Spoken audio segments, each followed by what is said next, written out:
Hey guys, it is Ryan. I'm not sure if you know this about me, but I'm a bit of a fun fanatic when I can. I like to work, but I like fun too. It's a thing. And now the truth is out there. I can tell you about my favorite place to have fun. Chumba Casino. They have hundreds of social casino style games to choose from with new games released each week. You can play for free anytime, anywhere. And each day brings a new chance to collect daily bonuses. So join me in the fun. Sign up now at ChumbaCasino.com. No purchase necessary. VGW Group. Void where prohibited by law. See terms and conditions. 18+. Hello, it is Ryan, and we could all use an extra bright spot in our day, couldn't we? Just to make up for things like sitting in traffic, doing the dishes, counting your steps, you know, all the mundane stuff. That is why I'm such a big fan of Chumba Casino. Chumba Casino has all your favorite social casino-style games that you can play for free anytime, anywhere with daily bonuses. That should brighten your day a little.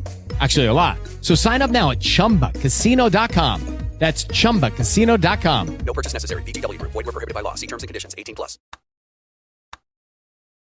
EastVet Archives has adult language and violence and is not suitable for children. Listener discretion is advised. EastVet Archives is a Creative Typo entertainment production. If you enjoy this show, we invite you to support us on Patreon at www.patreon.com/Creative Typo. All levels of membership include ad-free listening, and our binge tier includes access to this complete season. Thank you for listening.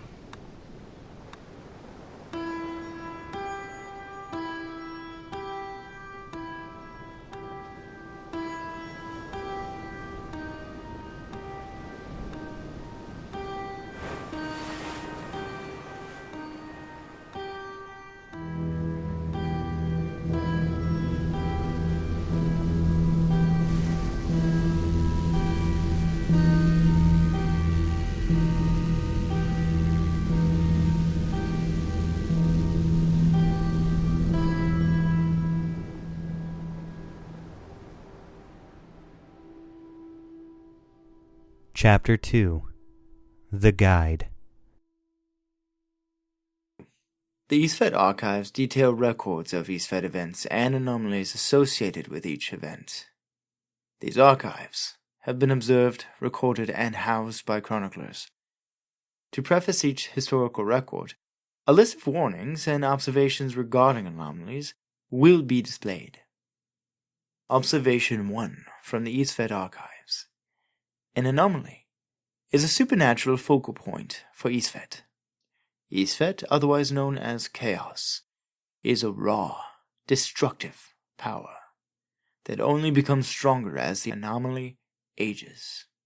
Once an anomaly has tapped EastVet, they cannot be unbound to its power. It's not uncommon for a person to lose their appetite after a series of stressful and terrifying events. The mind is clouded with the need to decipher and make sense of the situation. Anxiety overshadows the appetite and meals are completely forgotten. During those times, it's important to remember that the body still requires sustenance, and it's the mind itself that forgets this need. So it should be of no great surprise that Emily's stomach let out a long, audible growl while sitting in a booth next to Hastings at the old Chicago pizzeria. I thought you said you weren't hungry. When was the last time you ate? I think yesterday. I had a cinnamon roll and chai tea. I'll grab some food for us to eat. September, I'll be right back. Thanks, Hastings. Emily, are you okay? I think so. Maybe I'm just hungry. You said someone was following you? Yeah, a well-dressed woman. I'm sure she saw me duck into the restaurant, but she didn't follow me in. She just kept walking. But there was just something about her. What did she look like? Tall, dark, close-cropped hair. But her eyes, they were staring right into me. It's hard to describe. You're certain there was only one person? You didn't see a second? Just one. I don't know how, but I know it was just one person. This sounds ridiculous. No, Emily, I believe you. I've never felt that way before. It was bizarre. But I knew she was watching me. I could just tell. You're safe now. We won't let anything happen to you. And I'm back. Here's a veggie pizza and some breadsticks. They said they had someone cancel the order right before we got here. It smells amazing. Dig in. So, Emily, do you believe us now? Hastings, listen. I have no idea what to believe. That's okay. You called us. That's all that matters. Okay. Let's just say that you're right and not completely delusional. You're not human, I'm not human, and strange, well-dressed women are trying to kill me. Why exactly am I so dangerous, and how could I just kill someone? It might be easier to understand if I explain it this way. Our universe is built on laws and order. The universal laws determine a correct path for all life at a cosmic level. For example, everything should have a level of cause and effect. There is no true spontaneity in this system because the laws dictate that something must happen for another event to occur. But sometimes there are forces that rise and have the capability of breaking those laws. We call those forces anomalies. And you think I'm one of those anomalies? I am extremely confident that you are an anomaly.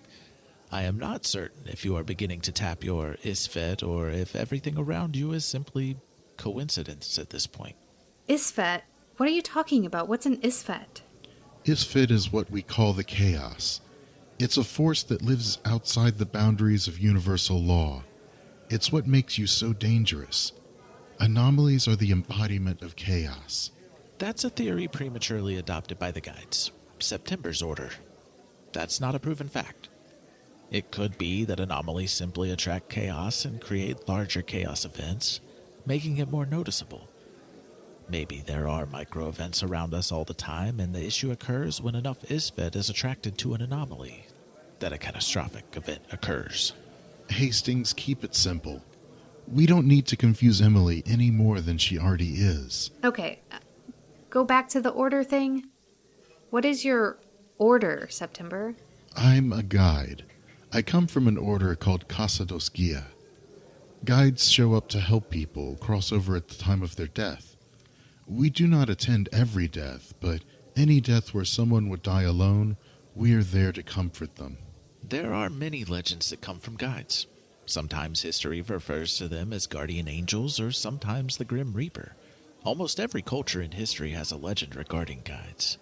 Some cultures have even created ritualistic holidays to celebrate them. It's fascinating, but utterly ridiculous to think of anyone having a holiday to celebrate September. Hastings is a chronicler. Chroniclers have amazing memories, but apparently no social skills. Especially Hastings. They log the history of the world and are able to determine trends in socioeconomical and political climates. All chroniclers are incredibly literal, but this is caused by their inability to lie. You can't lie? Nope. Not even a little bit. I can communicate misinformation, but only if I believe it to be true. Most chroniclers tend not to speak at all, but I am a bit of an oversharer. And we are popular in cultural lore as well, but nothing as interesting as the guides. Chroniclers are often represented as fake creatures that have long lives, can't tell lies, or can tell the future. Most of our legends actually get mixed with other stories and rarely call out chroniclers directly. You can tell the future? No, not really. We can statistically predict the future based on the pattern of historical events. But individuals not familiar with this process will sometimes view this as fortune-telling or prophecy. Okay. And you're both here to keep me safe. Yes, we are here to keep you safe. And the catastrophic events you mentioned? The longer an anomaly lives after the tap, that's what we call the first time an anomaly accesses the Isfet. The longer they live after that, the bigger the chaos event will occur. How big? Some stories from the Bible are based on Isfet events. For example, the plagues of Egypt or the destruction of Sodom and Gomorrah were both accounts based on the unchecked aging of an anomaly. Stories date back as far as the Chronicler's histories, but personally, Hastings and I have been working on anomaly cases since the Italian bubonic plague in 1629. Stop. I'm at my limit here. So, 1629, you are both over 400 years old, and I'm supposed to cause a plague. We don't know that it would be a plague specifically. You could kill a bunch of people in any number of ways. Hastings, please. Guys, I know something strange is happening to me. Something I don't understand, but I'm not a killer. I can't be the cause of thousands of deaths. I don't even eat animals, for fuck's sake. I'm sorry, Emily, but it's chaos. You don't get a choice. Guys, seriously, thank you for picking me up and feeding me breadsticks, but I think I should get going. I'm feeling much better now, and this is all a lot to process. Do you need a ride? No, it's nice outside, and that eerie feeling is past. I think I'll walk home. Okay, well, we will at least accompany you to the door.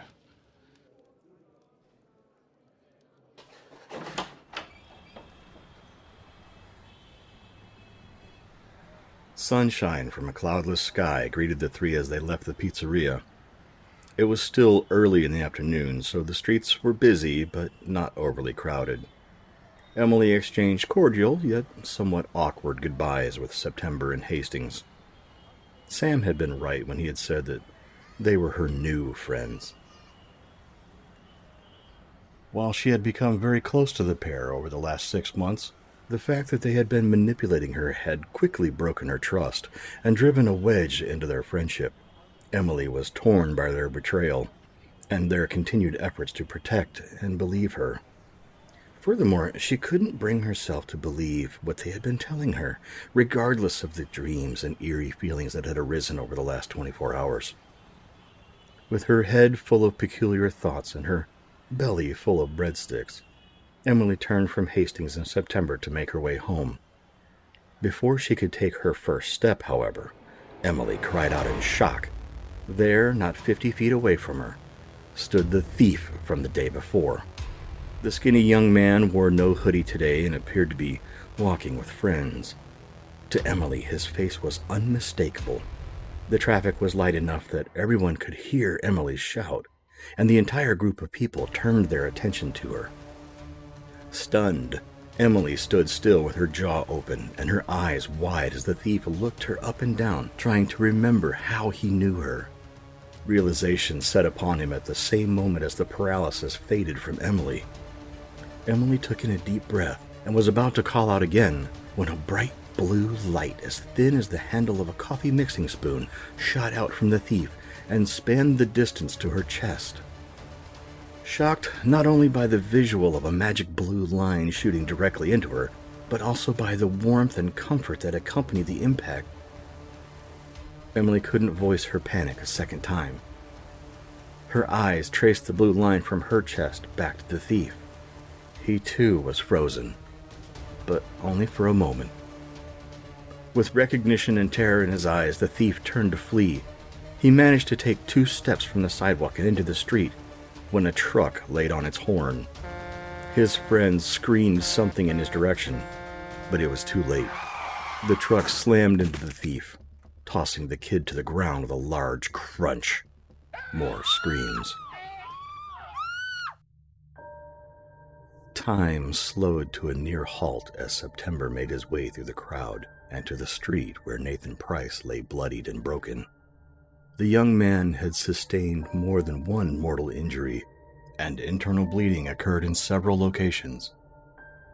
If time had not slowed, Nathan would have been dead before September could have reached him. The crowd of people, including Nathan's friends, all separated themselves from the grisly scene, leaving him all alone on the cold, hard asphalt.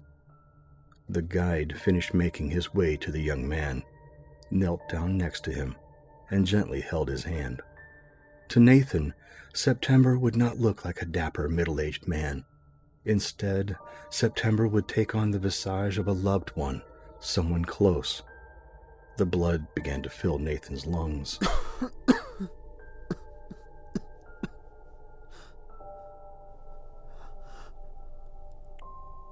Dad. I'm here, Nathan. Don't speak. Dad. It hurts. Everything is going to be okay. You have grown into such a good man, Nathan. Your mother and I are very proud of you. We could not have asked for a better son. Now close your eyes and rest. Help will be here soon. Emily closed her eyes and covered her ears with her hands. Images of the thief getting hit by the truck, accompanied with the man being shot in the cafe, swam through her head. Even with her eyes closed, she could see the thin blue line. It dimmed, flickered, then faded away to nothing.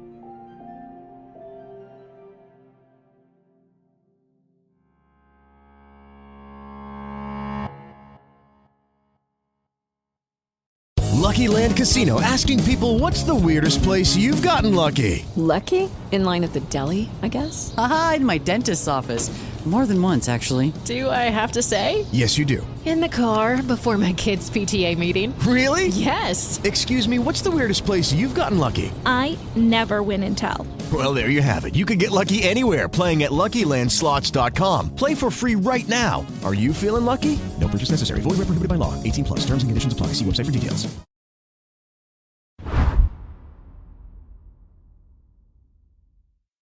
Harp, whose given name was Abby Minor, worked as an assassin for the Contra organization. Her assignment success rate scored at 100%. This was partially due to the fact that she only had completed 3 assignments. She still took pride in the statistics and worked to maintain its value. Harp's uncle had also worked for the Contra, but he'd been killed in action during a mission 2 years before Harp completed her training. It was Harp's uncle that recruited the young woman into the organization, and it was her uncle's memory that she worked so hard to honor. Frustrated, Harp tossed her Bluetooth headset back into the duffel bag and plugged a wired headset into her smartphone. She hadn't charged the Bluetooth device since her plane had landed, and it wouldn't do for the battery to die during the next call. After the failed first attempt to complete her current assignment, she did not want anything to further the perception of incompetence. Standing alone in her hotel room, she pressed the 15 digits into the smartphone and inhaled deeply.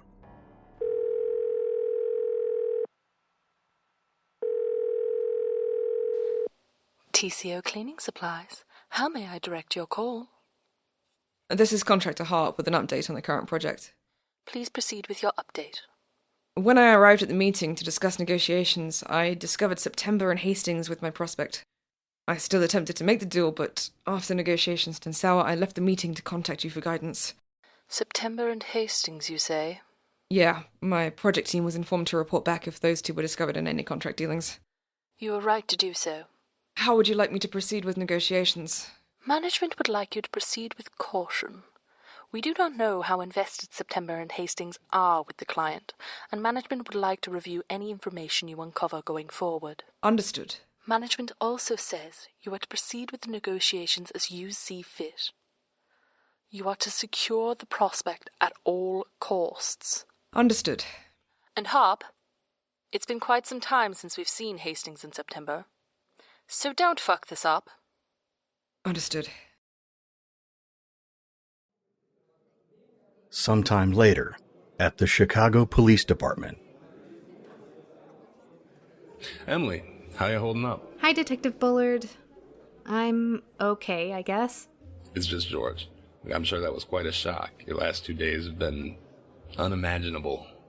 Can I get you anything? Thanks, George, but no. An officer gave me water already. All right. Well, I'll be quick with getting your statement so you can get home, okay? Okay. Let's begin with what you were doing at the scene. I was having lunch with September and Hastings. They'd picked me up and taken me to the pizza place. Old Chicago pizzeria? Yes. I hadn't eaten anything since yesterday. They bought me lunch. And how long do you think you were in the restaurant? I don't know, not that long. Just enough to eat some food. I was tired and wanted to go home.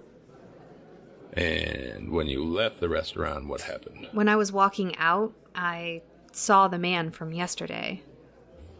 What was he doing? Just walking with some friends. And then what happened? He saw me, and I think he recognized me because he panicked and turned to run into the street, and then... It's okay, Emily. So that's when he was hit by the truck. Yes. And you're certain that before yesterday you'd never seen this man? I'm certain. What happened next? Some people called the police, I assume. I probably should have called the police too. I'm sorry. You have nothing to be sorry about. I'm sure it was very traumatizing, but what happened after that? The police came, and an officer asked me if I had seen what happened. I explained who he was, and... well, then they asked me to come here to the station. And what about your friends September and Hastings? I don't know. The officer didn't bring them in. I guess they left after the police arrived. You guess they left after the police arrived. Where'd they go? I don't know. Come on now. You have to know something. Am I in trouble? Emily, this is the second time in 2 days that you've seen the suspect. A man which you've never seen before. This is also the second person to have been killed while you were around. Now, I know that you had nothing to do with these deaths, and it was all a terrible coincidence. But I also know that at the time of the death, you were with September and Hastings. Both times, the pair of them disappeared from the scene of a crime, and neither of them are returning my calls.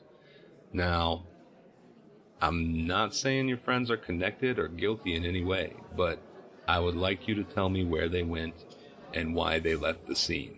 I promise, I don't know. They were there, and then they weren't. You don't think it's a little strange that they left you high and dry? They conveniently just disappear? Why would they do that? I don't know. Emily, I'm trying to help you, but you've got to tell me the truth. I am telling you the truth. All right, I believe you. But if you talk to your friends again, please have them call me. I will. That should be good for today. Would you like one of my officers to give you a ride back home? No, I'll have my friend Amber come get me, but thank you. Very good. I can go now? Yeah, you can go. But Emily, try to keep your head down. I think you've had enough excitement for a while. Yeah. Thanks, Detective Bullard. Emily Swanson is voiced by Tisha Zang. Sam is voiced by Kris Barsanti. Hastings is voiced by Adam Culbertson. September is voiced by Richard Collins. Detective George Bullard is voiced by Anthony Kinney. Harp is voiced by Stitch Mayo, with special guest Alex Sexton as Nathan Price, and special guest Helen Edgar as the Contra Operator. Chronicler rules read by Shamas Rodriguez and narrated by Michael Cole. ISPET Archives was written by Nico Rodriguez in collaboration with Tisha Zang. ISPET Archives is a Creative Typo Entertainment production. Find out more about our show at www.creativetypo.com.